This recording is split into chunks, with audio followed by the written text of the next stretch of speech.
G'day new starters. I hope that all is going well for you. The couple of weeks that stretches ahead of me is going to be a fairly pressured time as I bring my honours thesis to a conclusion. And the focus of my thesis is upon the healing power of a community of love. You know, love ultimately is the only thing that can bring real healing to our life. And while we work through the issues and the struggles of life, to love and to be loved is what our hearts long for, and it is the only thing that can bring us to the place of complete healing.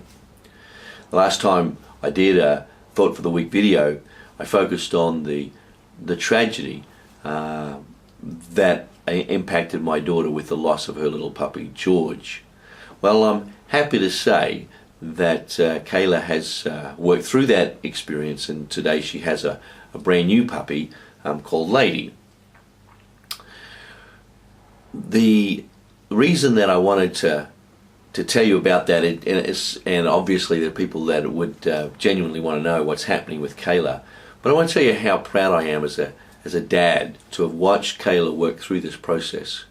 Her first reaction was probably a wise reaction. She recognized that the pain that she experienced with the passing of 2 dogs in the space of 9 months was almost overwhelming.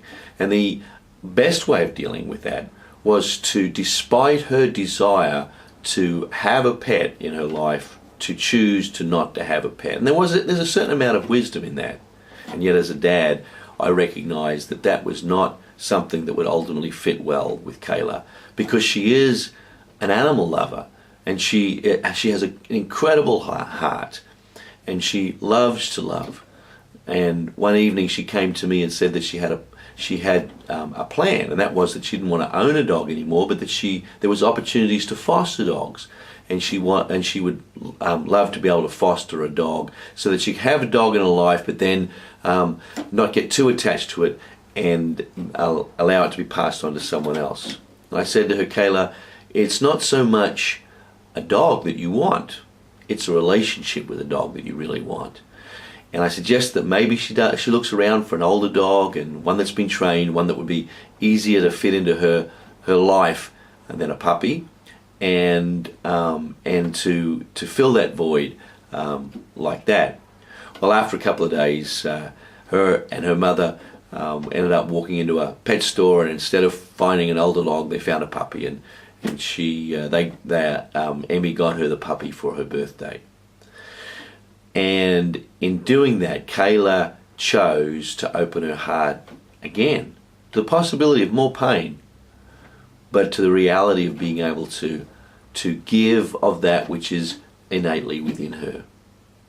And the truth is that we have no capacity to guard ourselves from pain completely. There's nothing we can do that can stop the chance of pain. But as I said the last time, when we choose to block ourselves off from that pain, we block ourselves off from love. And as I reflect in my thesis, and what I want to suggest here today is that what enables us to love, to move beyond our pain, is finding ourselves in a healthy community of love. A place where people actually believe in each other, where they care deeply about each other and reflect to each other the worth that each one has. And that's what the church is intended to be. And that is what we are supposed to find in church. It is my dream to be a part of a loving, healing community of faith that reflects to one another the power of love and grace that God has for us, that enables us to find the deepest healing from pain, from shame, from the capacity of life to tell us we are worthless. My encouragement to you and my desire for myself and for my children and for my family is that we would all find ourselves in communities of love.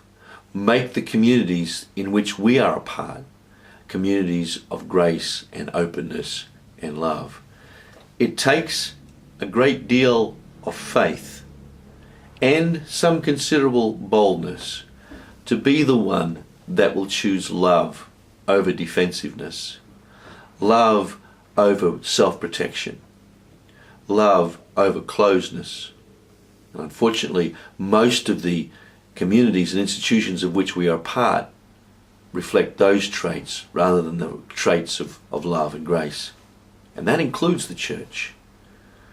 The challenge that I live with upon my own life, and I pray the challenge that you face, is the deep desire to be amongst those that will impact the communities in which we worship, to become communities of love and acceptance, communities of grace, communities of vulnerability, communities of openness, communities of hope, in order that we might be healing communities and lead many, many others into that place of love that sets us free from the power and the pain of life that comes from the struggles, the hurts, the tragedies, the failures, the fears that life brings our way.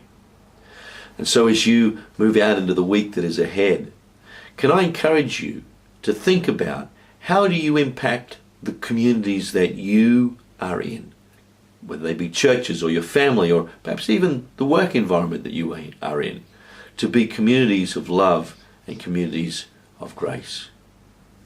Have a great week.